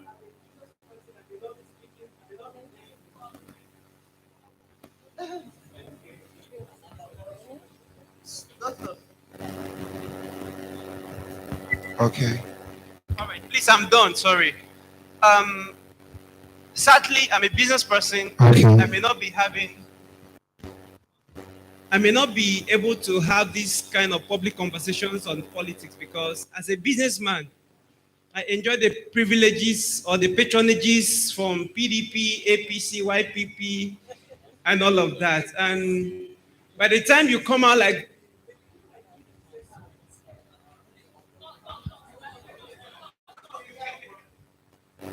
within my little circle, I know who my heart is for. I know who I will vote. And there is one simple thing I did. I went to my village and then I asked my mom, Mommy, this election now they gave me, who are you voting? And surprisingly, my mother was already gradually pushed to one particular party. I will not, let me say it, it's a Tinubu, President Miedo, and all of those things. And she have been going for meetings. She have been going for meetings. I just brought out my phones and I show her some things, some videos, some things. President Miedo was saying, you understand? And then I said, yes, actually. So my household, like my family, my sibling, my uncles, they want they vote. Because I showed them the logo. When it is on that day, they will go. So if each and every one of us could go back home and do that little circle, within your workplace, within your friends, you'll be doing a very serious campaign for the future you're talking about. It's not just us sitting here. If my mother comes here, she's not really that literate. She may hear some part, but she may not understand it deeply the way we understand it. So I said, go to your village, your parents. Let them know the logo because the face will not be there.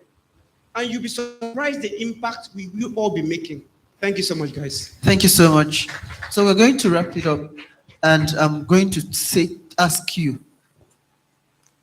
Now, we know, like Mr. Dennis said, that if someone wants to ask, okay. Okay, so we're going to take 3 questions. There's 1, there's 2, there is 3. So let's start with the other person. Great. Then we'll have Papi and Usoro. Please, each question, please, 30 seconds. Thank you. It is a suggestion. So, 30 seconds. Glory. Okay, so first of all, in this part of Nigeria, Akwa Ibom, I feel our problem is not with older generation, but with ourselves. Because if you take, for instance, people who are in places of authority in Akwa Ibom, aside from the state executive council, 85% of people in power are between the ages of 30 and 40 years old. From your councillors to your local government chairman, to your supervisors, to your House of Assembly members, you will hardly see a sitting councillor now who is above 40. If he's above 40, he was less than 40 when he got to that office. So what are we saying? Why are we making it look as if our problem is with the people that are 80 years old are the national? Is the people that we are talking about here are the same people who are within our age bracket of 30, 35, 40 years old. So this, for me, I feel this thing is more like a brainwash. Because even if you meet an average young man and then you ask him, okay, what do you like about politics? You say, me, if I become a commissioner tomorrow, now to build house. So you become a commissioner tomorrow and then the next thing you want to buy land in Shelter Africa. You never collect first month's salary. May you know how far. You're already planning to buy a land in Shelter Africa. And then this is the same person that you are trying to convince to collect peace. I cannot convince you again to collect peace because you will kill us. So I feel the problem here is not with the older generation. So what can we do in our own sphere? How do we help ourselves? Because yes, the young people are tired. But even when they are tired, if you are given an opportunity to become a commissioner for 2 days, will you leave us and buy land in a wet housing? A wet housing to start with, because it's on Ibarama. So in a person property you go buy, you break the house. So how many millions is that? So let's begin from there. If you're given an opportunity to serve, how do we let's I think we should begin from that side, please. Thank you very much. Thank you. God bless you in advance. Can we have a reaction to that? So I beg to disagree, and I don't want us to be disagreeable. But the thing is, there's not a problem with me buying land in a wet housing. You do not know if I had acquired the finances and said, okay, when I get to this certain position, I want to do this. The question is this, and I think that would be making an emotional judgment on the people. If we say, why do you buy land? You can afford to buy land. There are different ways I buy land. It seems that I shouldn't be able to afford a car. But I can afford a car, but I see that I can afford. That's not even your issue. Your issue is this. Are we accountable? Bam, bam. Leave emotions. Are we accountable? And that is why I go back to that illustration I gave. I said the problem is not with the WAEC result. The people cannot find justifiable evidence beyond doubt. That is the thing. Let's always find evidence beyond doubt. This person should be in education. Why should he be in education? Has he worked? Has he bettered education? If he buys land and then you check that he used of his finances, that's a different thing. If he buys land, this is business. But then also taking from here very quickly is this: how much money do we really need to eat, to pay our necessities, be comfortable? We don't need to have a stove to be comfortable. I spoke with some people and figured out that we might have a problem when we have the right person in power. You know the problem, we will all be in prison, or most of us will be in prison, because when you disobey, they are going to jail you now. They are going to act. We're already used to acting this crazy. Yeah. So the new guy is going to come, put things right, and it will become a problem to all of us. When you fly a red light, the police are going to catch you no matter who you are. Now that's going to be a problem, because my father has money. You shouldn't be able to catch me. But now that money will not be counting if the right person is in power. So that's going to become a problem to us. So you found out that the problem we have now, when a solution comes, it will not become a problem again. Because first, we know they okay. We dey craze. We dey fly red lights. We will go queue for ATM. Jump, enter the front. You say, Baba, you just came. But that kick you say no. Policeman, create space for me. The police now comes, create space for you. But that time, the police create space. That's creating a space in the prison for himself. So he will stand out. Now you go back. And that's an issue. So first, we get learn patience to wait for that line. When you reach your turn, you buy. Or you do the other Nigerian way. Baba, I go give you 2K. Make I day your lines when you go back. If the person decides to sell his space for you, that's logical. That's very logical. You can do that. So that is what I think. There might be a problem when this thing. So start now and prepare for when there will not be a problem, so that you don't have a problem when there is no problem. And then he's just, he's a wordsmith, so he should do that. Just be shining, shine. It's your light. But okay, so just 30 seconds. I just want to say, they say the problem is not with the elites. I disagree because of every poor person that has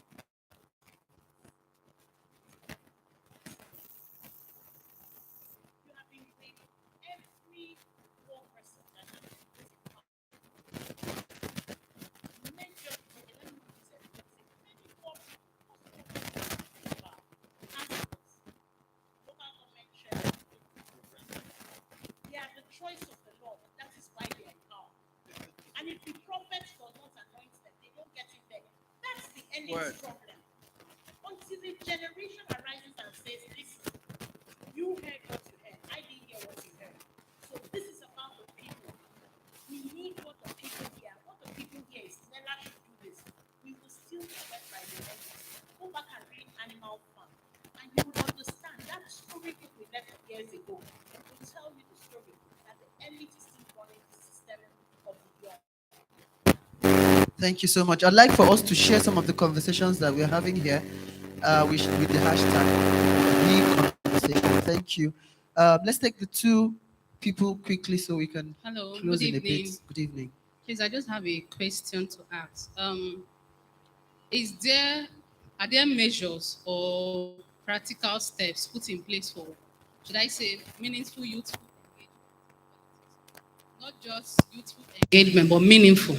Are there steps or already made platforms? Like if I want to be involved in politics, what am I supposed to get to know? Okay. Anybody to answer that? Okay, let's take the next one before we.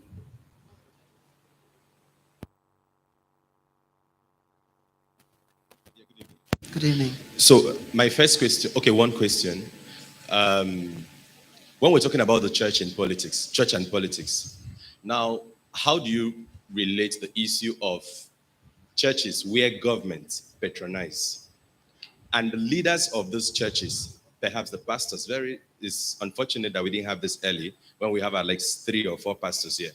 They coerce, either directly or indirectly, make their members to want to patronize who the government wants. For instance, I'm a member of a church, and my pastor have affiliations with the government, and the government recognizes my pastor and our church. And he comes to tell me that I should vote for a candidate.